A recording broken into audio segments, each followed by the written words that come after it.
أعوذ بالله من الشيطان الرجيم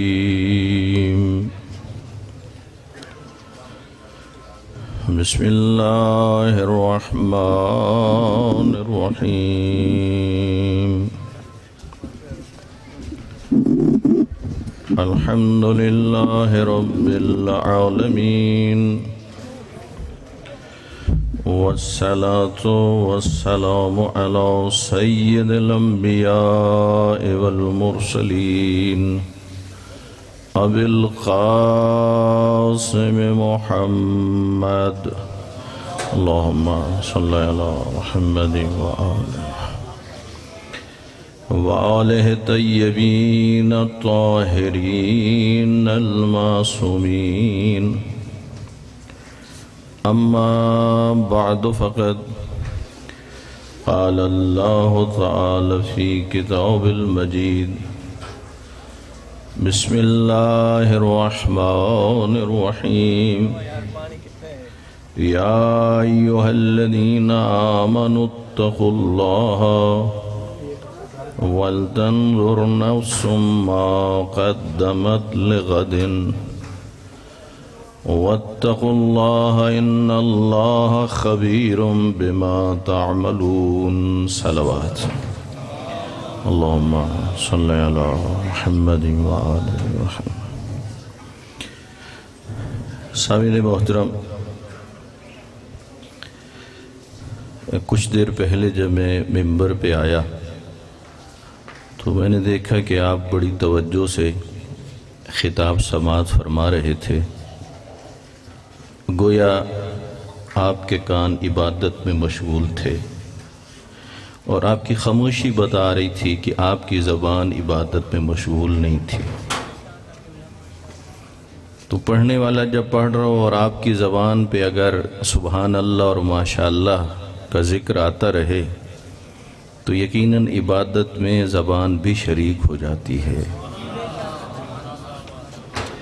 تو کیا خیال ہے، آپ نے فقط کانوں کا ثواب اکٹھا کرنا ہے یا زبان کا ثواب بھی سمیٹنا ہے؟ جو دونوں ثواب سمیٹنا چاہتے ہیں بلندر صلوات بھیجیے، اللہم صلی علی محمد وآل محمد۔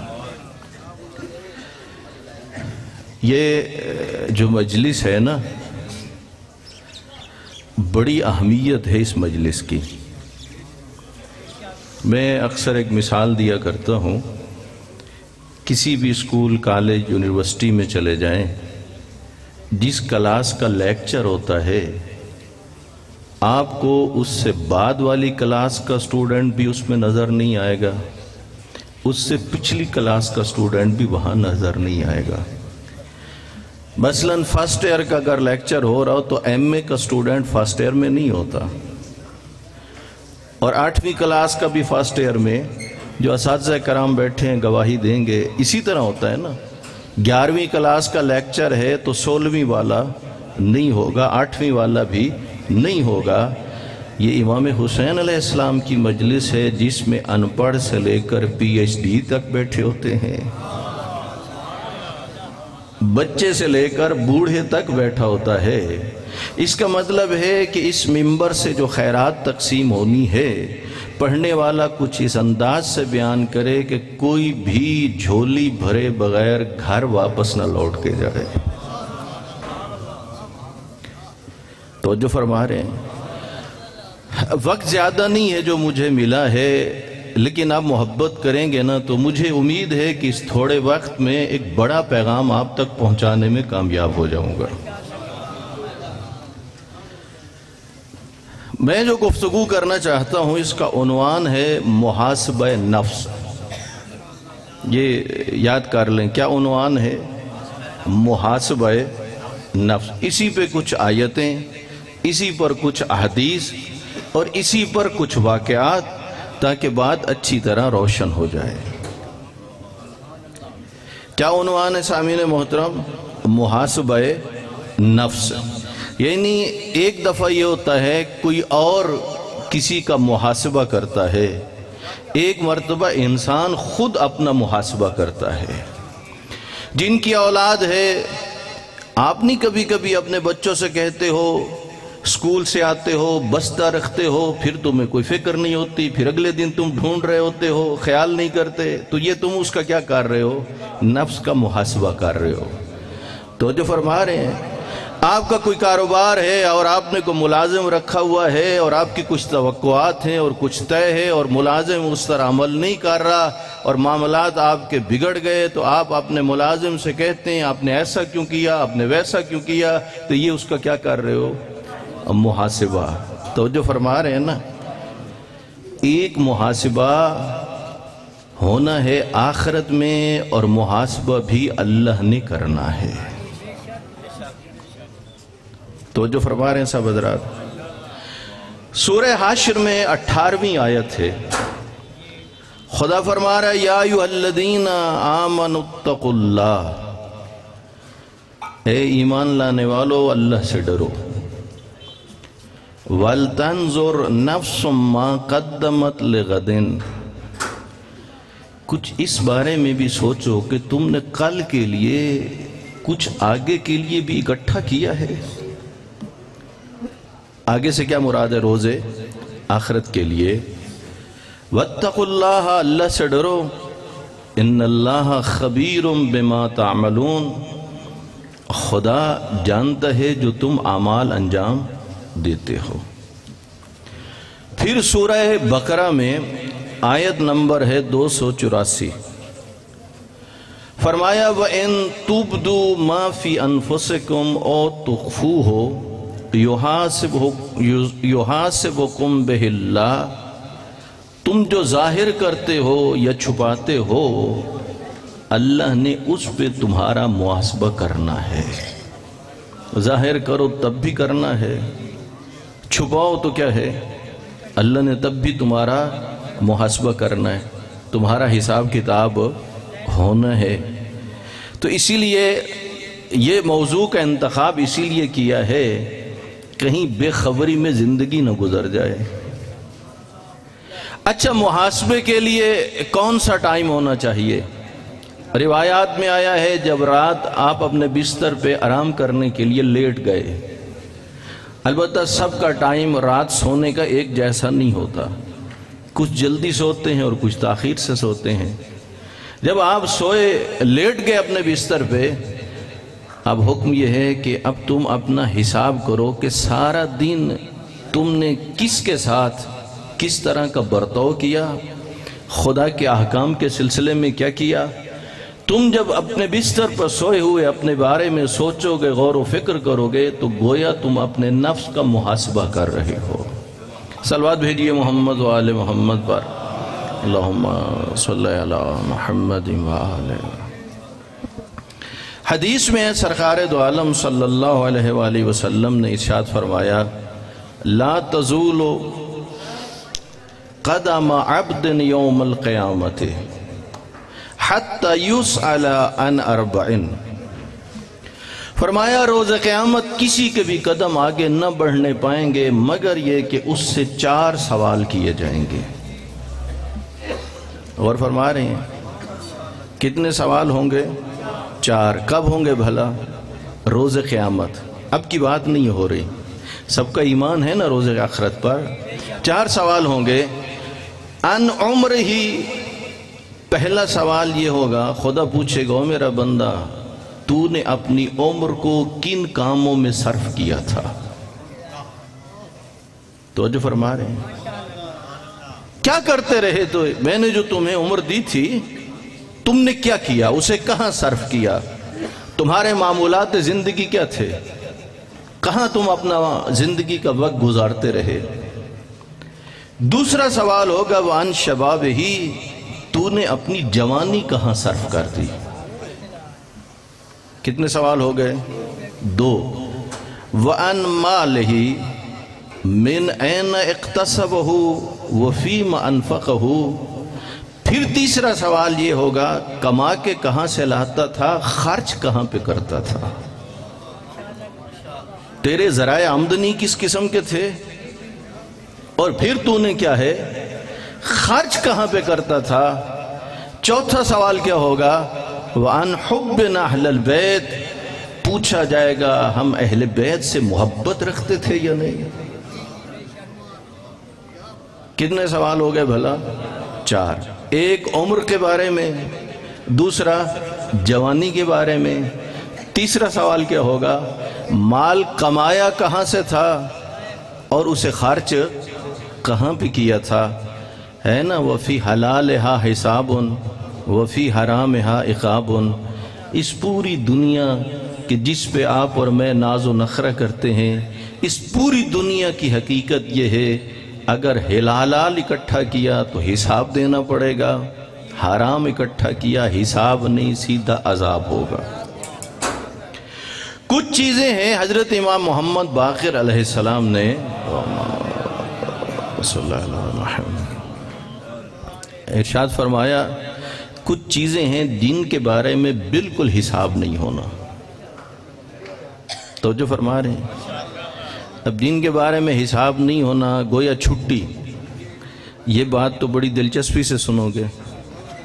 وہ چیزیں کہ جن کے بارے میں حساب نہیں ہونا۔ 5ویں امام فرما رہے ہیں، پہلی چیز فرمایا وہ کپڑا جس سے تو اپنا تن ڈھانپتا تھا، تیرا لباس بدن، فرمایا اس کے بارے میں تجھ سے سوال نہیں ہوگا۔ وہ لقمہ جس سے تو بھوک مٹاتا تھا، اس کے بارے میں بھی تجھ سے سوال نہیں ہوگا۔ وہ گھر جو تجھے سردی اور گرمی کے موسم میں تو استعمال کرتا تھا، اس گھر کے بارے میں بھی تیرے اوپر سوال نہیں ہوگا۔ پھر معصوم فرماتے ہیں کہ 3 کام کرو، تمہارے حساب و کتاب میں بڑی آسانی ہو جائے گی، تمہیں تخفیف مل جائے گی، رعایت مل جائے گی۔ اگر ہو ارادہ تو وہ 3 کام بتا دو۔ پہلا کام کیا؟ فرمایا قناعت کرو، جو حلال طریقے سے مل جائے اسی پہ راضی رہو، شکوہ نہ کرو، تھوڑا مل جائے یا زیادہ مل جائے، اس سے تمہارے حساب میں آسانی ہوگی۔ دوسری چیز فرمایا صلہ رحمی اختیار کرو، اگر تم صلہ رحمی کرو گے تو پھر بھی تمہارے حساب و کتاب میں آسانی رہے گی۔ جی تیسری چیز کیا ہے؟ فرمایا حسن خلق، تمہارا اخلاق اچھا ہونا چاہیے، اس سے بھی تمہیں کیا ہوگی؟ آسانی ملے گی، تمہارا حساب و کتاب آسان ہوگا۔ البتہ عرض کروں، چند ایک اخلاق کے نمونے معاشرے میں موجود ہیں، مثلا متاحت اپنے افسر کے سامنے بڑے اخلاق سے پیش آتا ہے، لیکن اس کا انگیزہ کیا ہوتا ہے؟ کہیں افسر پیشی نہ لگا دے۔ دکان کے ساتھ دکان کھڑی ہے اور گاہک آ گیا، پیپسی کی بوتل سامنے، چائے کا کپ سامنے، بڑا اخلاق ہے، لیکن انگیزہ یہ ہے کہ یہ گاہک کسی اور کے پاس نہ چلا جائے۔ رعایا ہے جو اپنے زمیندار کے ساتھ بڑا اچھا برتاؤ کر رہے، جی سائیں، قبلہ سائیں، مہربانی کریں، کیا حکم ہے، خادم حاضر ہے، وہ کس لیے؟ چونکہ اس کی زمین میں بیٹھا ہے، کہیں اٹھا نہ دے۔ دیکھیں یہ کوئی مجبوری کی وجہ سے ہے، کوئی ضرورت کے تحت ہے، کوئی کسی وجہ سے ہے، کوئی علاقے کا بڑا اکھڑ مزاج ہے، شریر ہے، اس سے کوئی اخلاق سے پیش آتا ہے اس لیے کہ یہ مجھے خراب نہ کرے، جی اس کے شر سے بچنے کے لیے نہیں۔ حسن خلق کیا ہے؟ رعایا زمیندار کے ساتھ نہیں، زمیندار رعایا کے ساتھ اچھا اخلاق پیش کرے۔ جی متاحت افسر کے ساتھ نہیں، افسر متاحت کے ساتھ اچھا اخلاق پیش کرے۔ جی ہونا کیا چاہیے؟ شوہر اپنے بیوی اور بچوں کے ساتھ اچھے اخلاق سے پیش آئے۔ یہ 3 کام، صلہ رحمی 1، اچھا اخلاق 2، اور تیسرا کام کیا ہے؟ قناعت۔ کہا اگر انہیں اپنا لوگے تو کل روز قیامت تمہارے حساب کتاب میں آسانی ہوگی۔ نعرہ تکبیر، اللہ اکبر، یا رسول اللہ، یا اہل توجہ فرما رہے ہیں۔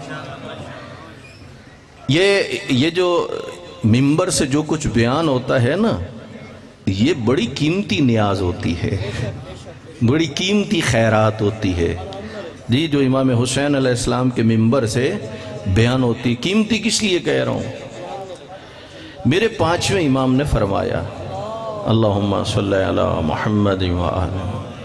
کہا ویسے تو ہزاروں فرامین ہیں نا، کہا ایسا کرو دنیا میں جہاں جہاں سورج چمکتا ہے اس کی قیمت لگا کے ترازو کو ایک پلڑے میں رکھو، اور ہمارے فرامین میں سے کوئی ایک فرمان دوسرے پلڑے میں رکھو جی، اسے تولو تو کائنات کی قیمت سے بھی وزنی ہمارا فرمان ہوتا ہے. تو جو فرما رہے ہیں اس لیے کہ وہی فرمان تو انسان کی ابدی زندگی کی نجات کا ذریعہ بن جاتا ہے، انسان کی بخشش کا ذریعہ بن جاتا ہے. فرمایا اللہ کے رسول نے جس شخص میں 3 صفات پائی جائیں گی خداوند تعالیٰ اس کا حساب بھی آسان کر دے گا اور اپنی رحمت و فضل و کرم سے اسے بہشت میں بھیج دے گا. کتنے کام کرے؟ 3 کام. کون سے؟ پہلا کام فرمایا جو تمہیں محروم کرے تم اسے دو. اور فرما رہے ہیں جو تمہیں، چھوٹی سی مثال دے دیتا ہوں ذرا سمجھنے میں آسانی ہوگی. خوشی غمی ہو نا، اسی پہ ہو سکتا ہے کسی کو آپ کے ساتھ عداوت ہو، کھانے پہ بیٹھے ہوں تو صحیح کھانا نہ دے، آپ کو چارپائی نہ دے، آپ کو صحیح اہمیت نہ دے، گویا وہ آپ کے احترام سے محروم کر رہا ہے. اور 100 مثالیں آپ بنا سکتے ہیں. کوئی اس قسم کے مسائل اور تمہیں بھی پتہ چل رہا ہو کہ یہ مجھے محروم کر رہا ہے، اللہ کے نبی فرماتے ہیں وہ محروم کرتا رہے لیکن تو ایسا نہ کر جی. اگر وہ کل تیرے پاس آ جائے، تو گیا تھا اس نے اہمیت نہیں دی، اس نے تیرا خیال نہیں رکھا، وہ تیرے پاس آ جائے، وہ تمہیں محروم کرتا رہے، تو اسے عطا کرتا رہے. کام اوکھا نے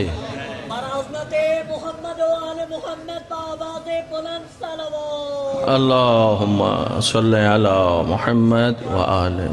تو جو فرما رہے ہیں جی کام آسان نہیں ہے، کام بڑا مشکل ہے. اس لیے کہ جب اس قسم کی بد سلوکی کا سامنا کرنا پڑے تو بندے دل میں رکھ لیتے ہیں کبھی مجھے بھی موقع ملے گا جی. نہیں، ایسا نہیں کرنا. دوسری چیز کون سی؟ فرمایا جو تم سے قطع رحمی کرے تم اس سے صلہ رحمی کرو جی. وہ تعلق توڑنا چاہتا ہے اور تم کیا کرو؟ تعلق جوڑنے کی کوشش کرو. تیسری چیز فرمایا جو تمہارے ساتھ زیادتی کرے، ظلم کرے، تم اسے راہ اللہ معاف کر دو. اور حدیث میں ہے جو اللہ کے بندوں کو معاف کرتا ہے اللہ اپنے اس بندے کے گناہ معاف کر دیتا ہے کہ اس نے میری خاطر دوسرے بندوں کو معاف کر دیا اور میں کیا کرتا ہوں، میں اسے معاف کر دیتا ہوں. صلوات بھیجئے محمد و آل محمد پر اللہم صلی علی محمد. توجہ فرما رہے ہیں یہاں پر حدیث ہے حضرت امام موسیٰ کاظم علیہ السلام کی اللہم صلی علی محمد و آل محمد. فرمایا لیس من من لم یحاسب نفسہ فی کل یوم. ہم میں سے نہیں ہے وہ جو ہر روز اپنے نفس کا محاسبہ نہ کرتا ہو. یعنی یہ کام کیا ہے؟ روزانہ کرنا پڑے گا. اپنے نفس کا محاسبہ کرو گے، ہر روز کرنا پڑے گا نفس کا محاسبہ. اچھا جب محاسبہ کرنے لگو گے تو آپ کے سامنے 2 طرح کی چیزیں آئیں گی. یا تو آپ کے سامنے آئیں گی اپنی نیکیاں جو دن میں آپ نے انجام دیں، یا آپ کے سامنے آ جائیں گے گناہ جو دن میں انجام دیے. امام فرماتے ہیں جب اپنے نفس کا محاسبہ کرنے لگو، جب نیکی سامنے آ جائے، میں نے فلاں نیکی کی، فلاں نیکی کی، فلاں نیکی کی، ایک طرف خدا سے اس نیکی کی اضافے کی دعا بھی مانگ، اس کا شکر بھی ادا کر. اور تیرے ذہن میں آ جائے کہ آج دن میں نے فلاں گناہ کیا، فلاں گناہ کیا، فرمایا اس پر خدا کی بارگاہ میں استغفار کر، اس پہ تو کیا کر؟ توبہ کر. اور پھر ارشاد فرمایا حضرت امام حسن علیہ السلام نے اللہم صلی علی محمد و آلہ. آپ جانتے ہیں نا اللہ کے ہاں معیار عزت قوم نہیں ہے، کوئی برادری، اس وقت دنیا میں بہت ساری برادریاں ہیں نا، اللہ کے ہاں معیار عزت وہ برادریاں نہیں ہے، اسی طرح ہے نا، کوئی کسی بھی قوم سے تعلق رکھتا ہو وہ قطعاً معیار عزت نہیں ہے۔ اللہ کے ہاں معیار عزت کیا ہے؟ سن لیجئے، سورہ مبارک حجرات آیت نمبر 13 ہے، یا ایھا الناس انا خلقناکم من ذکر و انثی، اے لوگو ہم نے تمہیں ایک مرد و عورت سے پیدا کیا، وجعلناکم شعوبا و قبائل لتعارفوا، تمہیں قوموں میں گروہوں میں بانٹ دیا تاکہ تمہارا تعارف ہو سکے۔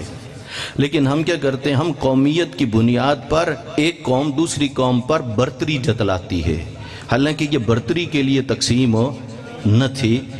ان اکرمکم عند اللہ اتقاکم، قومیں معیار فضیلت نہیں ہوتی، یہ قرآن کا فیصلہ ہے۔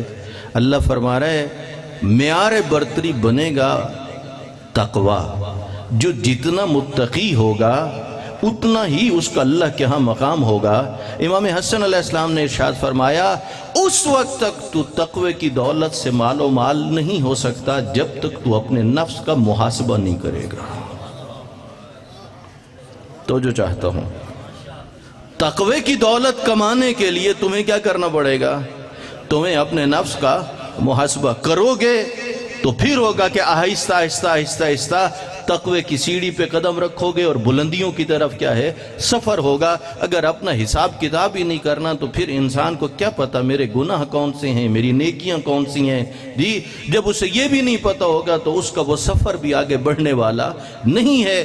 تبھی امام حسن علیہ السلام نے فرمایا کہ یاد رکھو کہ تمہیں تقوی کی دولت پانے کے لیے اپنے نفس کا محاسبہ کرنا پڑے گا۔ غور فرما رہے ہیں؟ اسی سلسلے میں حدیث ہے، کچھ لوگ ایسے ہوں گے جنہیں پروردگار عالم قبروں سے پر عطا کرے گا اور وہ پرواز کرتے ہوئے سیدھے جنت میں جائیں گے۔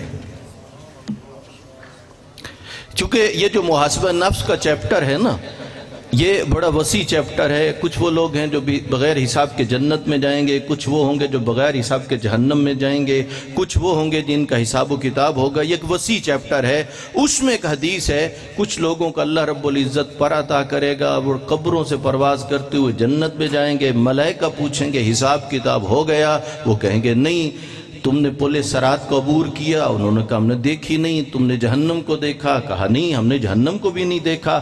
تو کہا اتنا بتاؤ تم کس نبی کے امتی ہو؟ وہ کہیں گے ہم آخری نبی کے امتی ہیں۔ اللہم صلی علی محمد و آل محمد۔ توجہ فرما رہے ہیں؟ پھر ملائکہ قسم دے کے پوچھیں گے اتنا بتاؤ تم دنیا پہ کرتے کیا تھے؟ وہ جواب کیا دیں گے؟ دو جواب دیں گے۔ پہلا جواب وہ یہ دیں گے، وہ کہیں گے جب ہم تنہا ہوتے تھے، تنہائی میں اور کوئی بھی نہیں ہوتا تھا، تو ہم خدا کی نافرمانی سے اور خدا کا گناہ کرنے سے حیا کرتے تھے۔ کہاں حیا کرتے تھے؟ تنہائی میں، جب ہم اکیلے ہوتے تھے، کوئی دیکھنے والا نہیں۔ جو جوان بیٹھے ہو نا، یہ ٹچ موبائل ہیں، سردیاں آ رہی ہیں ماشاءاللہ، والدین مطمئن ہیں، کمرے میں بیٹا سویا ہوا ہے، کمبل لیا ہوا ہے، اندر ٹچ موبائل ہے۔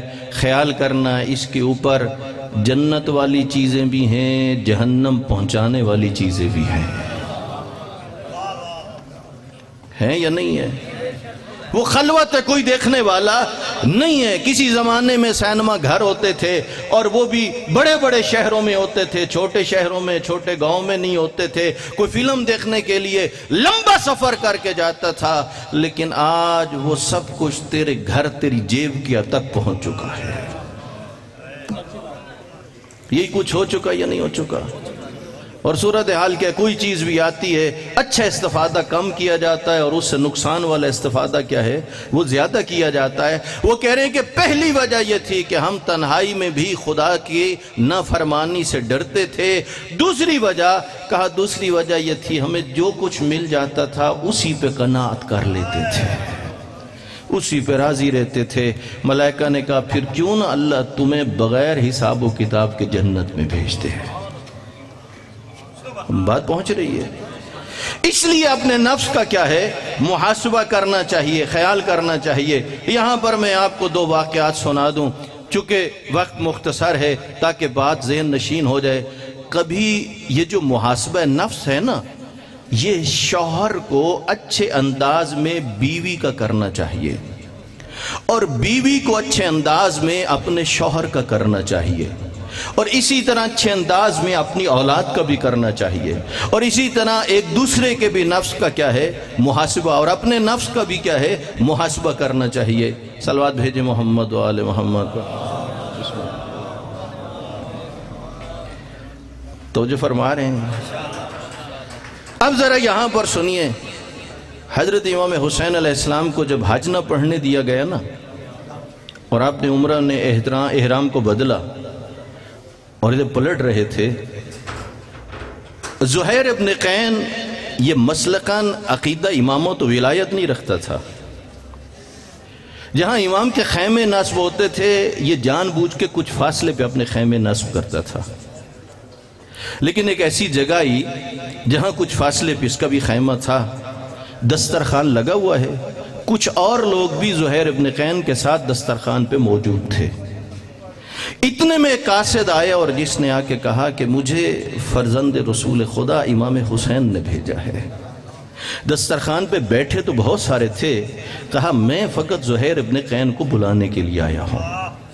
اس کی زوجہ پردے کے پیچھے تھی اور وہ آواز بھی سن رہی تھی اور ان مناظر کو بھی دیکھ رہی تھی۔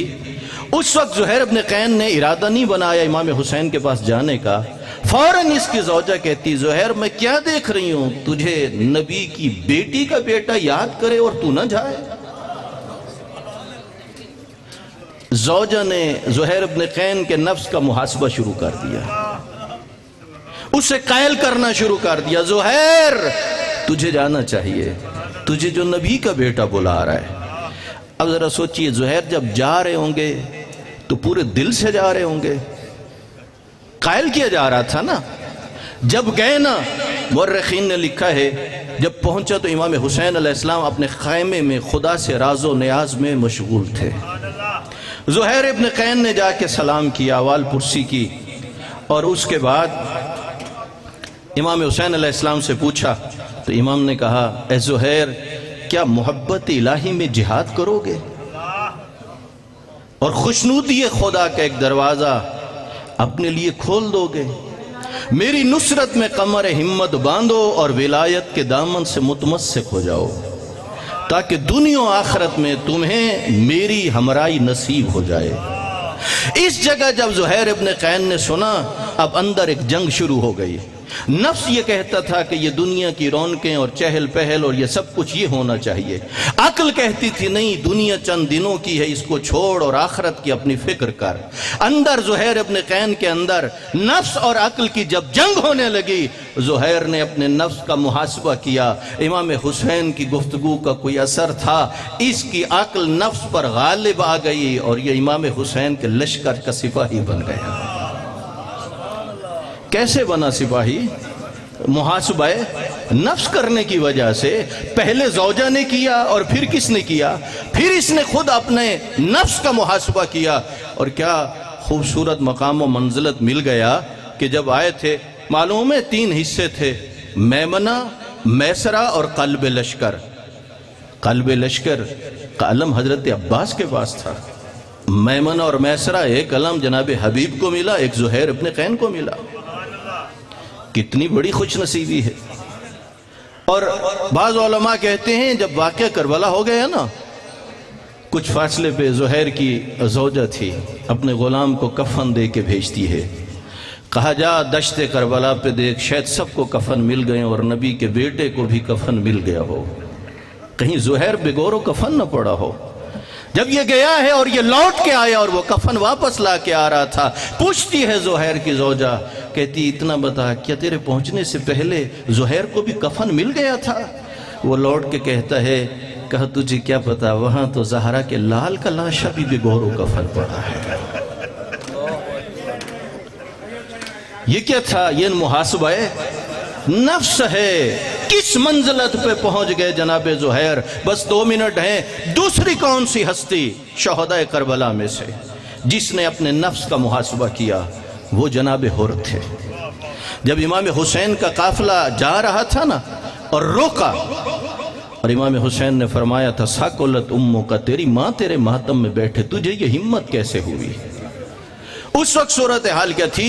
حر نے، ایک بات ذہن میں رکھنا، بعض اہل بیت کے دشمن اور بعض دوست ایسے تھے، بعض تھے دشمن لیکن باادب تھے، اور اس خوبی کی وجہ سے وہ دوست بن گئے۔ کچھ پہلے ساتھ تھے بے ادب اور بن گئے دشمن۔ اور دشمن بن کے آیا تھا لیکن یہ دشمن بے ادب نہیں تھا، باادب تھا۔ اس کی نشانی کیا ہے؟ جب امام حسین علیہ السلام نے کہا نا تیری ماں تیرے ماتم میں بیٹھے، یہ کہتا ہے، یہ جملہ ضرور کہتا اگر کوئی اور عرب کہتا کیا کرو تو جو نبی کی بیٹی کا بیٹا ہے، پلٹ کے وہی جملہ نہیں کہا۔ پھر کیا ہوا میرے بھائیوں؟ جب نماز کا وقت ہوا نا، قانون یہ تھا 2 جماعتیں ہوتی ہے کہ امام حسین علیہ السلام کی اقتداء میں ایک حر کی۔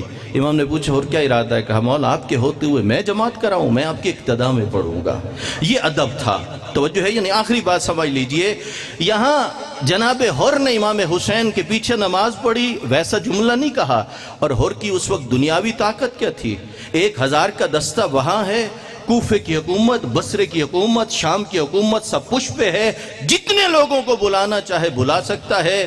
یہ 2 محرم کی بات ہے، وقت گزرتا رہا، جب عاشور کی صبح ہوئی اور فوج اشقیاء نے چڑھائی شروع کی تو جا کے پوچھتا ہے پسر ساتھ سے کیا یہ جنگ صلح میں نہیں بدل سکتی؟ وہ کہنے لگا نہیں۔ کہا کیوں؟ کہا امیر کا حکم ہے۔ حر پیچھے ہٹا اور اس وقت بدن کانپ رہا تھا، بدن پہ پسینہ تھا۔ کسی نے پوچھ لیا ہے حر مجھ سے اگر کوئی کوفے کے بہادروں کی فہرست بنوائے تو میں سب سے پہلے تیرا نام لکھوں گا۔ اتنا بتا تیرا بدن کیوں کانپ رہا ہے؟ تیرے بدن میں کب کبھی کس لیے ہے؟ کہا اس لیے کہ اپنے آپ کو جنت اور جہنم کے درمیان میں دیکھ رہا ہوں۔ کیا کیا مطلب؟ کہا جہاں کھڑا ہوں یہ جہنم ہے، جنت تو ادھر ہے جدھر زہرا کا لال ہے۔